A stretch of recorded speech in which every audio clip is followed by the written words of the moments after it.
They're just living I off talked to of someone it. who they bought Lego, Will the Senate please come to order? start traveling. Yeah, that's what it is. Okay. Wow.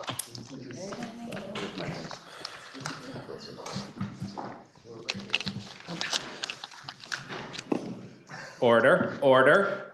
Will the Senate please come to order? Senator from Windsor? We'll take a moment of silence in lieu of a devotional this morning.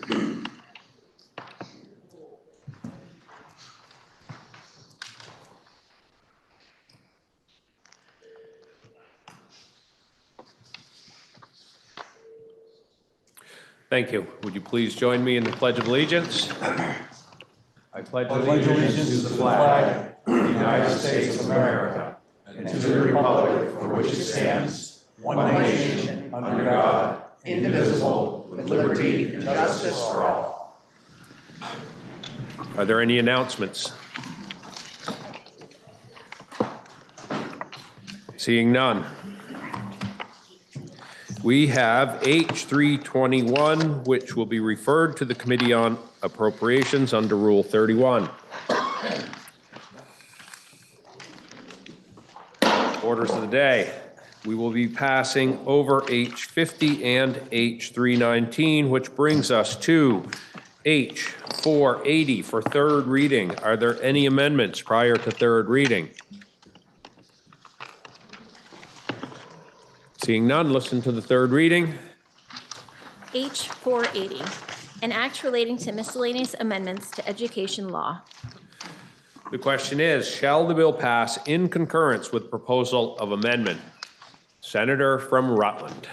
Thank you, Mr. President. There were a few questions from Senator from Chittenden Central, and I've got some answers for it. One of them was, if we had had any input from social workers, and I have in my possession a letter from the Vermont chapter of the National Association of Social Workers, and they said basically, based on the evidence that they have seen and they're aware of, that they applaud the Vermont legislature for addressing the pressing issue. We urge you to advance H54 with the urgency and thoughtfulness it deserves. Our children deserve learning environments that support their growth, not just academically, but emotionally and socially. This bill brings it closer to the goal. The other question was, I had mentioned that we had 11 states that had already signed on to this legislation, and I have evidence right now that we actually have 12 states that have signed, and there's another 10 with legislation prepared, and one of them is Vermont. So I thank you, Mr. President. Senator from Rutland. Thank you, Mr. President. Again, also as a follow-up to Senator Gulick's question last Friday regarding H480, Section 7, related to the BOCES Startup Grant Program. As a reminder, a BOCES, the acronym stands for Boards of Cooperative Education Services, was created by Act 168 of 2024 to encourage supervisory unions to provide shared programs and services on a regional and statewide level. So the Senator's question was, why is the section's language including only supervisory unions? So Senator Gulick was correct in highlighting that H480 mentions only SUs and not supervisory districts. This took a bit of research, but back in Act 168, the language also only included SUs at the expense or at the exception of supervisory districts. Finally, in the definition section of Act 168, I found the following excerpt, quote, supervisory union means an administrative planning and educational unit, blah, blah, blah, that consists of 2 or more school districts. This term also means supervisory districts, unquote. I trust that this addresses the concerns of Senator Gulick. Thank you, Mr. President.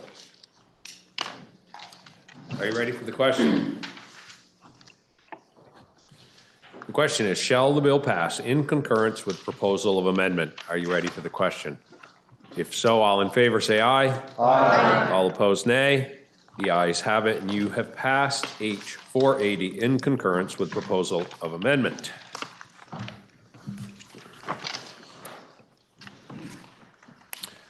We have on the calendar for action H397, which passed the House on February 26th of 2025. It was referred to the Committee on Government Operations, which reports it has considered the bill and recommends that the Senate propose to the House that the bill be amended as it appears in today's calendar, and that with such proposal of amendment that the bill ought to pass. Affecting the revenues of the state, the bill was referred to the Committee on Finance, which recommends that the bill ought to pass in concurrence with proposal of amendment as recommended by the Committee on Government Operations with further proposal of amendment. Affecting the expenditures of the state, the bill was referred to the Committee on Appropriations, which recommends that the bill ought to pass in concurrence with proposal of amendment as recommended by the Committee on Government Operations and Finance, and with further proposal of amendment as found in the handout. Listen to the second reading of the bill. H397, an act relating to miscellaneous amendments to the statutes governing emergency management and flood response. I recognize the senator from Rutland, Senator Collmore, for the report of the Committee on Government Operations. Thank you, Mr. President. Senators can follow along with the strike-all amendment in today's calendar on page 2881. This is in large measure response to the recent flooding in the summer months of the last few years and a look ahead at how we may prepare better for possibly some hazards coming down. Section 1 of the bill has to do with the Division of Emergency Management and amends the duties of the Division of Emergency Management to require the division to report annually to both government operations committees concerning all actions in the All Hazards Mitigation Plan. This section was added by the House in response to a request from the state auditor. Section 2 amends the requirements for the State Emergency Management Plan to require the division to consult with relevant stakeholders in the preparation of the plan.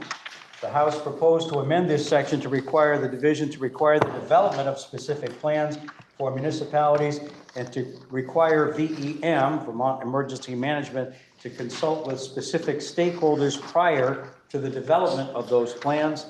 The Senate Government Operations Strike-All replaces those targeted requirements with just a general requirement that VEM consult with stakeholders prior to the adoption of the comprehensive state emergency plan. Section 3 amends subdivision C1C of Section 48 to expressly authorize the division to award grants for voluntary buyouts of flood-impacted or prone properties. Currently, the division operates and supports a voluntary buyout program already. This amendment would expressly authorize the use of grant program awards for purposes of these voluntary buyouts. And I should mention that there are currently no appropriations for the grant program fund. Last biennium, there was an appropriation to support the operation of the program. Section 4 amends Title 20, requires the division, upon request of a municipal corporation, to provide assistance with access to a statewide river observation and modeling system that details flood outlooks. Also, a statewide enhanced weather forecasting and alert system.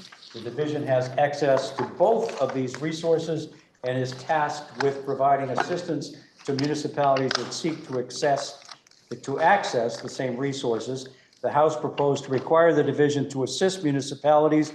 The Senate strike-all narrows this requirement to assistance with access to certain resources. Section 5 requires the division to conduct a needs assessment to identify any additional staffing or resources that would be necessary to carry out the duties or authority conferred by this act. The division is required to submit a written report to House Appropriations, House Government Operations, Senate Appropriations, and the Senate Government Operations on or before November 15th, 2025. I would now like to yield, Mr. President, to the center-seated senator from the Windsor District, Senator White.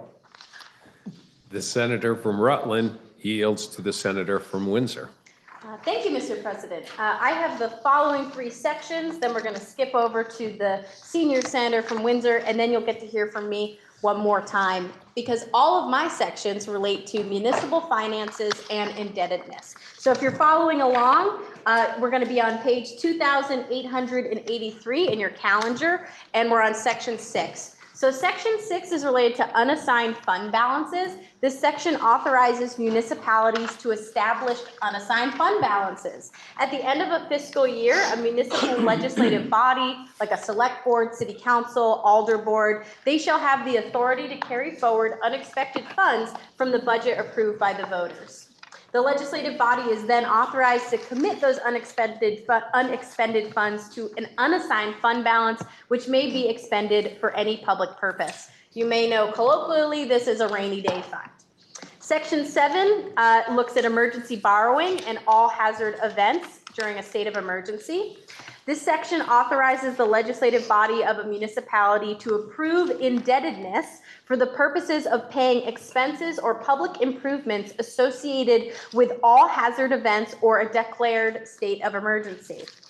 The notes or orders authorized by the legislative body shall be for a period of not more than 5 years or the reasonably anticipated useful life of those improvements. Section 8 looks at payments, interest, and level debt servicing.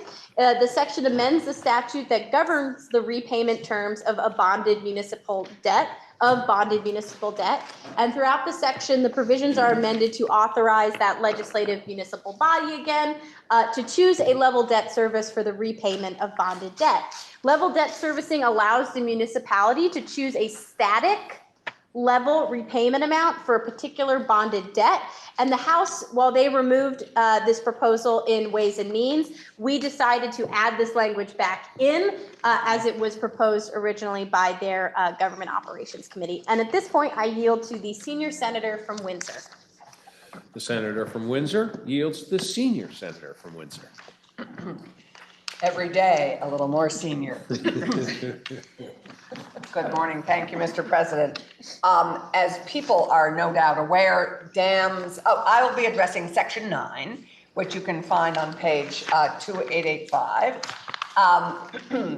As all of us are aware, dams in high hazard events, high water events, pose particular challenges, particularly downstream. If a dam is breached in a high water incident, it can cause catastrophic damage downstream, both economically and in terms of lives lost.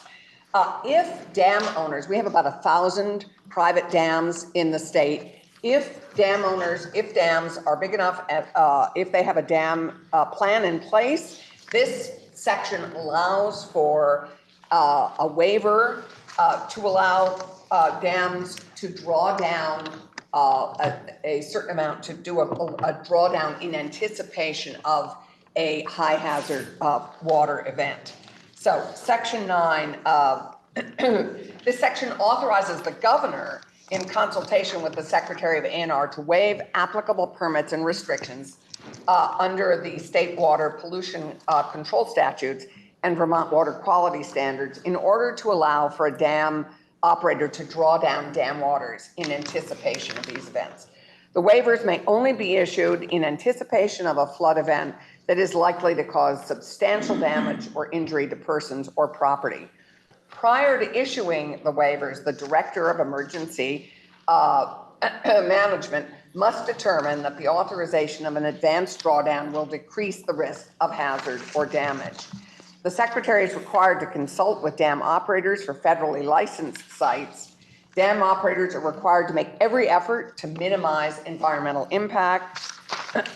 Prior to the use of a waiver and a drawdown, a dam operator must have a drawdown plan that is approved by the Secretary.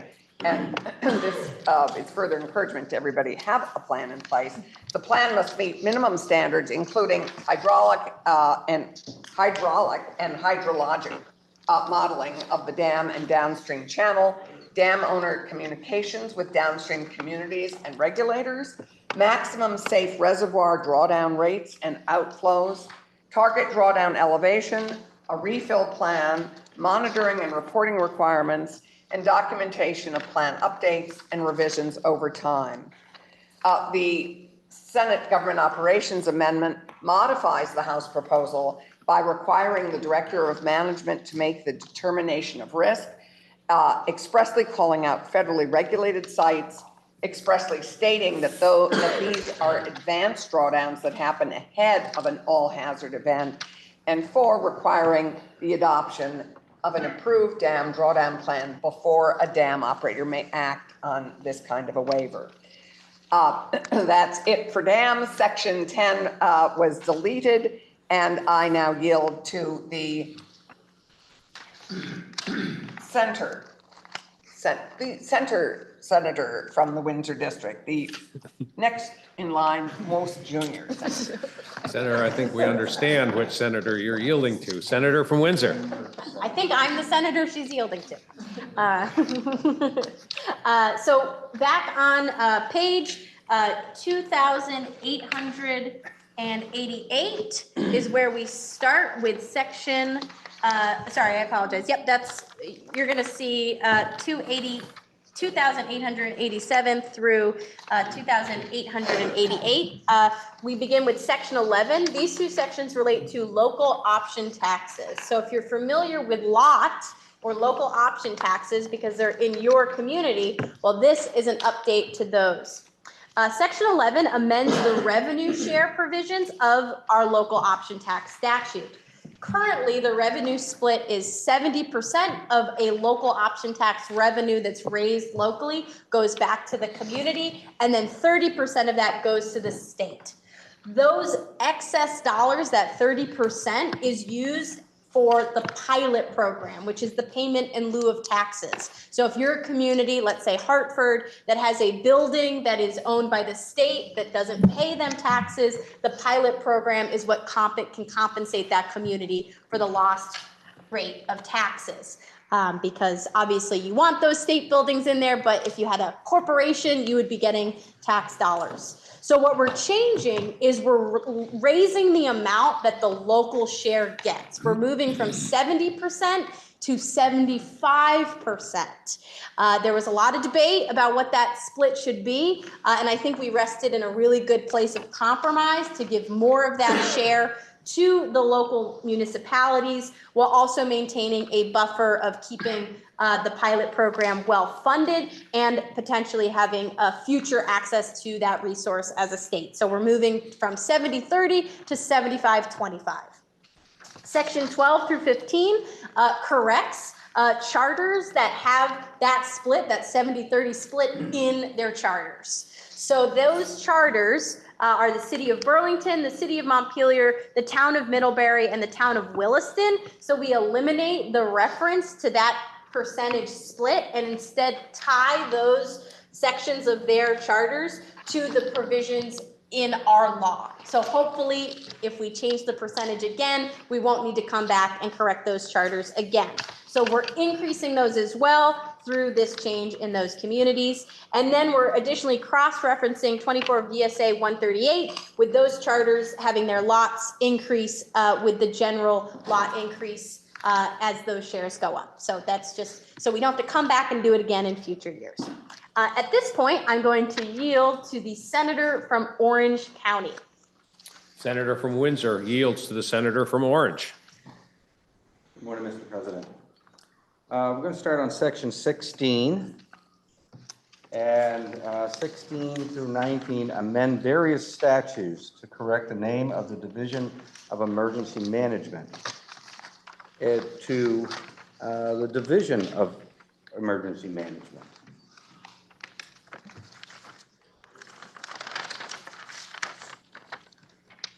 Section 20, actually, let me see if I can get these correct here because I don't have them breaking down.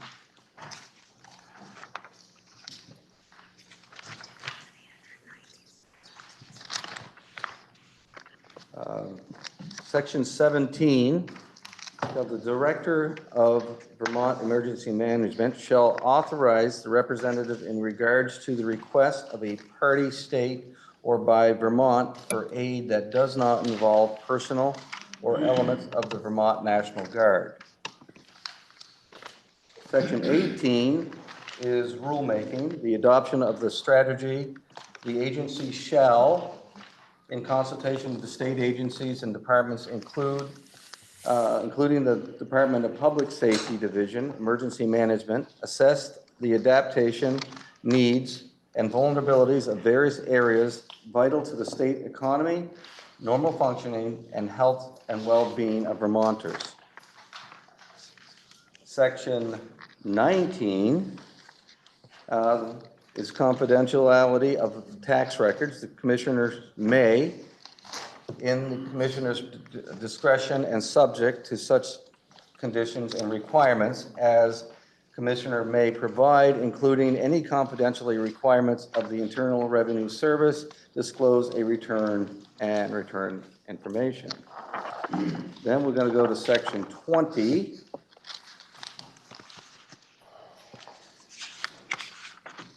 Section 20 adds 3 VSA 850, Rules Incorporation of Federal Regulations. This section adds a new section of Vermont's Administrative Procedures Act in order to preserve federal regulations incorporated by reference to Vermont state agencies' rules as of January 1st, 2025. The federal regulations that have been incorporated by reference will remain in effect as state agencies rule until January 31st, 2029, or the time that the state agency rules is next amended.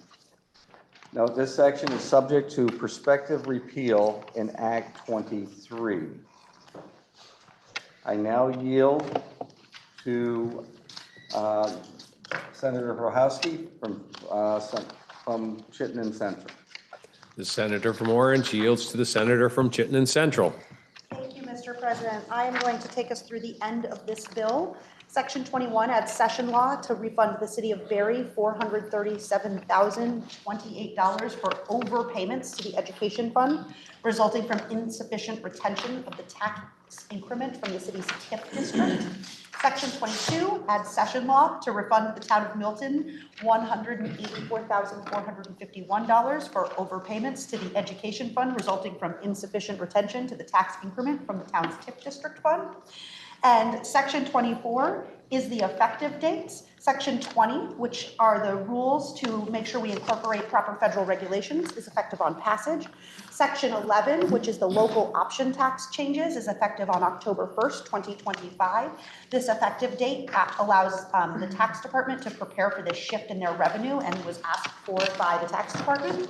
All other sections take effect on July 1st, 2025.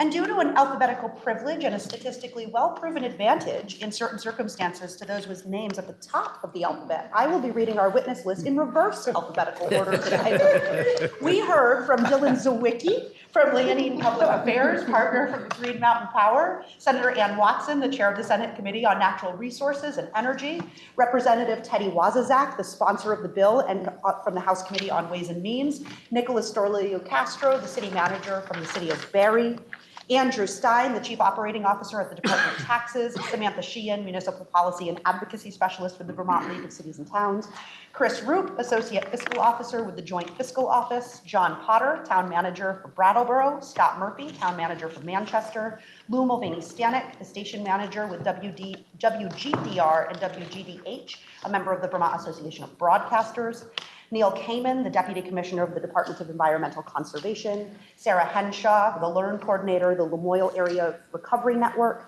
Paige Hartzell, the Executive Director of Kingdom United Resilience and Recovery, Josh Hannaford, the Director of Intergovernmental Affairs with the Vermont League of Cities and Towns, Ben Green, the Dam Safety Program Manager with the Department of Environmental Conservation, Michael Gahn, the Executive Director of the Vermont Bond Bank, Eric Ferrand, the Director of Vermont Emergency Management with the Department of Public Safety, Doug Farnham, Chief Recovery Officer, Agency of the Administration, Representative Matthew Byron, co-sponsor, House Committee on Government Operations and Military Affairs, and Tucker Anderson, Legislative Counsel from the Office of Legislative Counsel. Your Committee on Government Operations voted 5-0-0 to support this important update to flood safety and recovery, and we ask for the Chamber's support.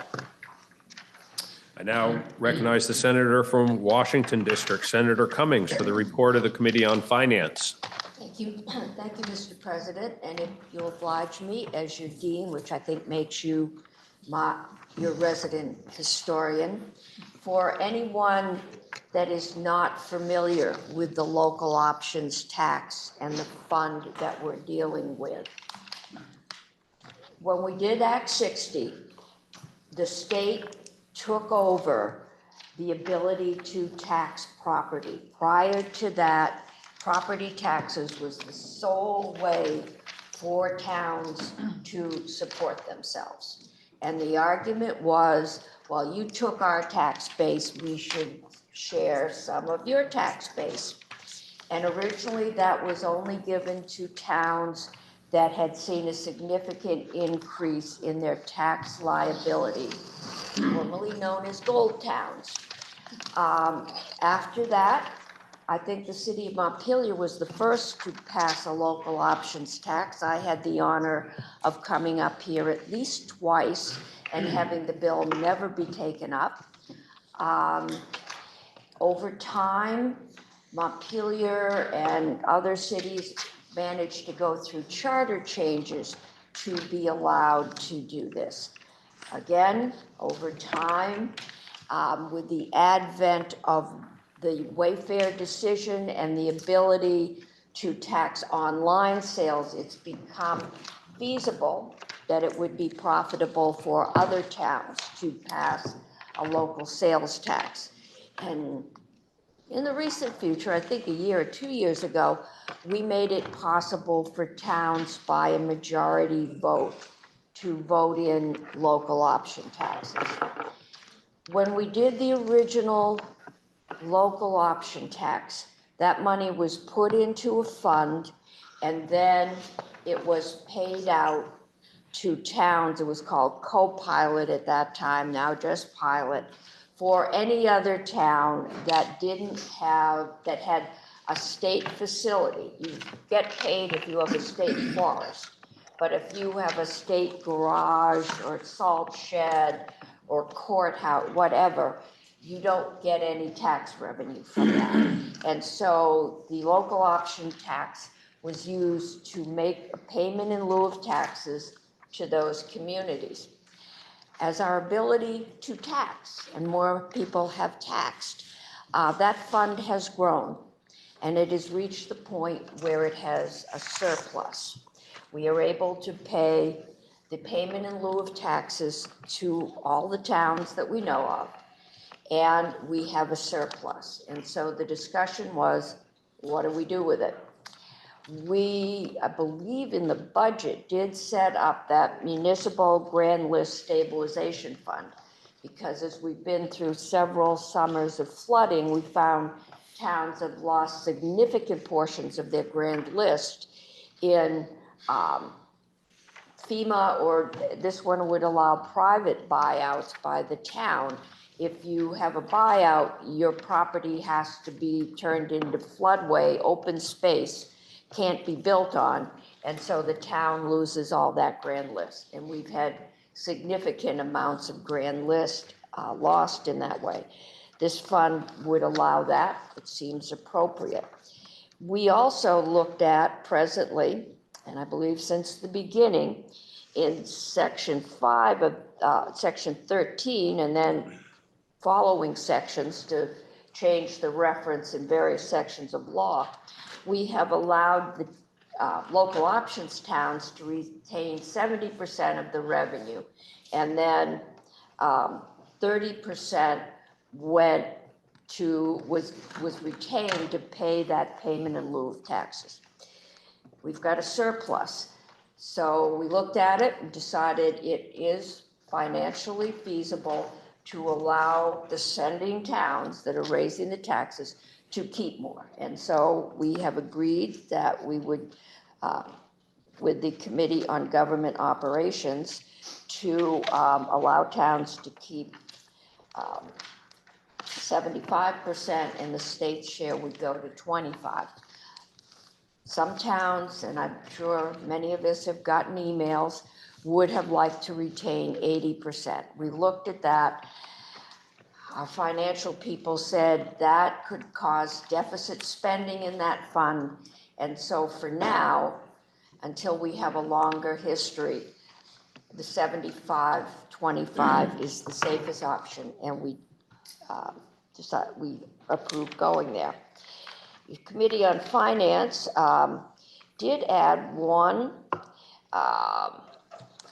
amendment, and you can find it on 2892. And that amendment in here, we pay back to the city of Barry and the town of Milton overpayments they've made to the Ed Fund based on their TIF, and there's complicated algorithms almost to decide what your background growth would have been without the TIF and to calculate, and sometimes we get it wrong and a repayment is required. There was another request from the city of Barry and from the sponsor of this bill, which was to extend the Barry TIF for 2 years. And there were emails that got sent to government operations and asking them to put it in, and somehow this extension didn't make it in, and so finance was asked to do that. The city of Barry originally received its TIF to do downtown improvements to put a major new building in downtown. If you drive through, it's pretty obvious. We have, since the beginning, had a state office on the top or top 2 floors, but there's been significant state office space. Originally, they did lighting and all the usual infrastructure things, but the city assumed they would need to do some additional parking to accommodate the 70 to 80 additional employees they were going to see in downtown every week. Well, COVID hit and remote work hit, and now on any given day, the state has 7 or 8, not 70 to 80 people in those offices. They vary who they are, but they don't need a new parking lot or parking garage. However, they have found a project to do increased affordable housing in their downtown, working with Down Street, which will require some improvements by the city. And so this 2-year extension would allow them to use their TIF district to support that additional affordable housing project. Seemed like a reasonable use given our need. Barry is one of the major cities seeing homelessness and homeless people on their streets. This seemed like a good use of our TIF. And so your Committee on Finance voted. I think that one might have been a 403. We were doing these at the end of this week, last week, to add that amendment. Thank you, Mr. President. I now recognize the senator from Washington, Senator Perchlik, for the report of the Committee on Appropriations. Thank you, Mr. President. Your Committee on Appropriation recommends that the bill ought to pass in concurrence with the proposals of amendment from Government Ops and from Finance, with one additional amendment. This amendment was brought to us by JFO staff. It deletes sections 21 and 22 that you heard about from the senator from Chittenden Central, but it doesn't change what is happening. These are the 2 sections about the overpayments being, the money being refunded for overpayments to the town, the city of Barry and the town of Milton. It just corrects the way the accounting goes. The way it is in the underlying bill, it sends the money directly from the education fund to the towns. The dollar amounts are the same in the appropriations amendment. But first, we would need to take money from the general fund to put it into the education fund. And then we don't send it from the education fund directly to the towns. We send it to the tax department, and the tax department sends it to the towns. So it's just correcting basically the accounting and the wording, but the impact is exactly the same as the underlying bill. Your committee vote on that amendment was 502. Thank you. The question is, shall the recommendation of proposal of amendment of the Committee on Government Operations be amended as recommended by the Committee on Finance. Are you ready for the question? If so, all in favor say aye. Aye. All opposed, nay. The ayes have it, and you've amended the recommendation of proposal of amendment of the Committee on Government Operations as recommended by the Committee on Finance. The question now is, shall the recommendation of proposal of amendment of the Committee on Government Operations as amended be further amended as recommended by the Committee on Appropriations? Are you ready for that question? If so, all in favor say aye. Aye. All opposed, nay. The ayes have it, and you have further amended the recommendation of proposal of amendment of the Committee on Government Operations as recommended by the Committee on Appropriations. The question is, shall the Senate propose to the House to amend the bill as recommended by the Committee on Government Operations as amended? Senator from Chittenden Central. Mr. President, could I please interrogate the senator from Rutland? The senator from Rutland is interrogated. Thank you, Mr. President. I'm curious about the emergency management plan. In particular, I'm wondering if the committee contemplated the role of the Vermont Language Justice Coalition, which is an organization that partners with Town Meeting TV to create videos in the event of an emergency. They were incredibly impactful during COVID and during the pandemic, and they do great work. We have populations in the state that come without a written language, and we have folks who have varying degrees of literacy. And so I'm wondering if the use of those videos and support of that organization was contemplated by the committee. Mr. President. Thank you, Mr. President. Great question. And we did take testimony regarding that, and that's why in section 2, we amended the requirements so that the Vermont emergency management folks have to consult with relevant stakeholders in the preparation of the plan, and I would include that group in that stakeholder group. Thank you, Mr. President. And were there any appropriations made to the organization? Mr. President, that would not be in our jurisdiction, so no. Okay, thank you, Mr. President. The question is, shall the Senate propose to the House to amend the bill as recommended by the Committee on Government Operations as amended? Senator from Rutland. Thank you, Mr. President. If I may interrogate Section 21, Reporter Senator Bohosky. The senator from Chittenden Central is interrogated.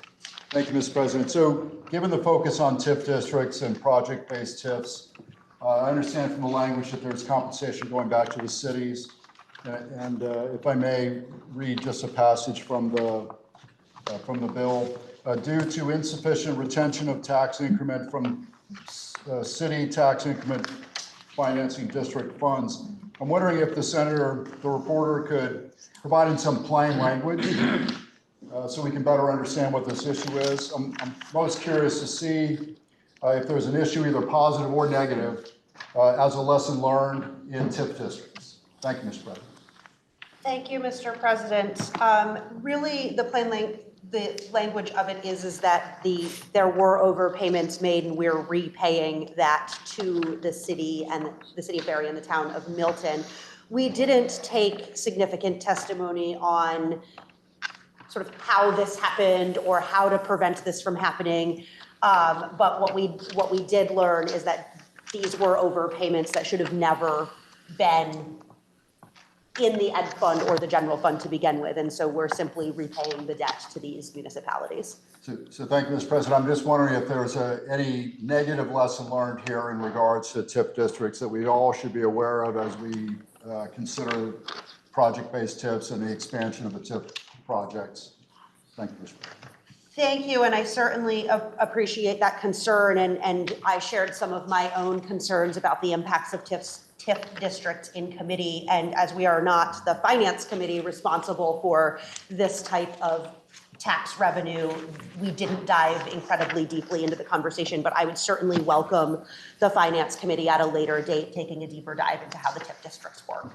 Okay, I thank the senator from Chittenden, and thank you, Mr. President. Senator from Addison. Thank you, Mr. President. May I inquire of the senator from Rutland? The senator from Rutland is interrogated. Thank you. This is just a follow-up question to the question from the senator from Chittenden Central about language access. Last year, the Government Operations Committee passed a major flood relief and government operations bill that required a report back about emergency communications and language access, both for people who speak a language other than English, but also people who are hearing impaired. And I'm wondering if the committee took any testimony on the status of that. That was supposed to be working with the Community Access Television, the emergency management, and I don't recall the date for when that report was due, but I wondered if the committee had followed up on that. Thank you, Mr. President. I don't believe that the committee took specific testimony regarding that study. There is, I believe, legislation which is still in the Government Operations Committees on the wall, which would address this and will be taken up next year. Okay, so that's specifically about, for example, last year, there were concerns about when the governor did press releases, the sign language interpretation was not visible to most people for a variety of reasons, and that's what this study in part was supposed to address. So is there a bill on the wall that would work on that issue? Yes, Mr. President, there is, and we will certainly consider that next year. Awesome. Thank you, Mr. President. Are you ready for the question? Senator from Chittenden North. Thank you, Mr. President. I just want to speak to a little bit about the Milton TIF after the question from the senator from Rutland.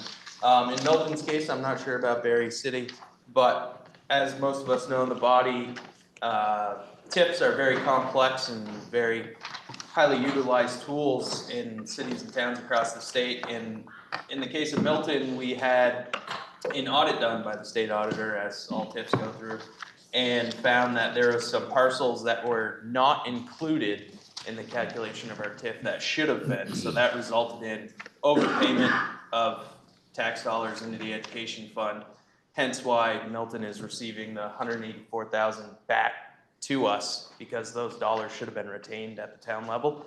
It was administrative error. It's since been taken care of, and going forward, we'll be up to snuff on what we're doing in Milton with our TIF. So I just wanted to provide some clarity for the senator from Rutland. Thanks. Are you ready for the question? The question is, shall the Senate propose to the House to amend the bill as recommended by the Committee on Government Operations as amended? Are you ready for the question? If so, all in favor say aye. Aye. All opposed, nay. The ayes have it. And you have proposed to the House to amend the bill as proposed by the Committee on Government Operations as amended. The question now is, shall the bill be read a third time? Are you ready for the question? If so, all in favor say aye. Aye. All opposed, nay. The ayes have it, and you've ordered third reading of H 397. Senator from Chittenden. Thank you, Mr. President. I believe that's all we're going to be able to complete this morning. It's going to be my intention to bring us back at 2 p.m. this afternoon. But before I do that, I would like to move that we suspend our rules in order to message the actions just taken on H 480, an act relating to miscellaneous amendments to education law, to the House forthwith. The senator from Chittenden Central moves that the Senate suspend its rules in order to message action on H 480 to the House forthwith. Are you ready for the question? If so, all in favor say aye. Aye. All opposed, nay. The ayes have it. Motion carries. That completes the orders of the day. Senator from Chittenden. Thank you, Mr. President. Pending further announcements, I would move that the Senate stand in adjournment until 2 p.m. today. Are there any announcements? Senator from Addison. Thank you, Mr. President. I missed quite a bit of floor time last week because I was otherwise occupied. And I missed the Fish and Wildlife bill, which is, I can't remember the number of the bill, but it was a bill that I was supposed to report. And I was very excited to do, and I thought it was third reading today, and I wore my turtle necklace and turtle earrings because I really like turtles. And that bill protects turtles, among other reptiles and amphibians, and they don't get enough attention from lawmakers. So I was very excited to report a bill that protected turtles. And I also wanted to mention there was a provision in that bill that provides free fishing licenses to Vermonters with developmental disabilities. And that was a provision that was near and dear to my heart and near and dear to the heart of one of my constituents, Raymond Bapp, who is an avid angler and has lobbied for 6 years straight to try to get that provision passed. He came and provided really awesome testimony to the Committee on Natural Resources, and I just wanted to mention his name on the floor, and since I didn't get an opportunity to do that, and thank the body for passing that. It will mean a lot to Raymond and others. So thank you, Mr. President. Are there further announcements? Senator from Washington. Thank you, Mr. President. Senate Appropriations will be meeting at 1 to take up H321 that we'll try to pass out before our floor time at 2. Senator from Washington. Thank you, Mr. President. I believe Senate Finance has cleared our board, but I'll ask the committee to just check in at 1 o'clock in case something moves our way or is sent back to us from the House. Senator from Chittenden. Thank you, Mr. President. The Senate conferees on S-126 will meet, we'll try to meet at 11 o'clock. We'll set that up. Thank you, Mr. President. Senator from Rutland. Thank you, Mr. President. So in light of us being back here at 2, I would ask the Senate Government Operations Committee to meet at 1:15. Senator from Bennington. Mr. President, I'd like the Senate Education Committee to get together for about 5 minutes after adjournment for something having nothing to do with business. Are there further announcements? Senator from Wyndham. The Committee of Conference for S12 will meet in Senate Judiciary at 1:30. Are there any further announcements? Seeing none, the senator from Chittenden Central has moved that the Senate stand in adjournment until 2 p.m. this afternoon. Are you ready for the question? If so, all in favor say aye. Aye. All opposed, nay. The ayes have it, and we'll stand in adjournment until 2 p.m. this afternoon.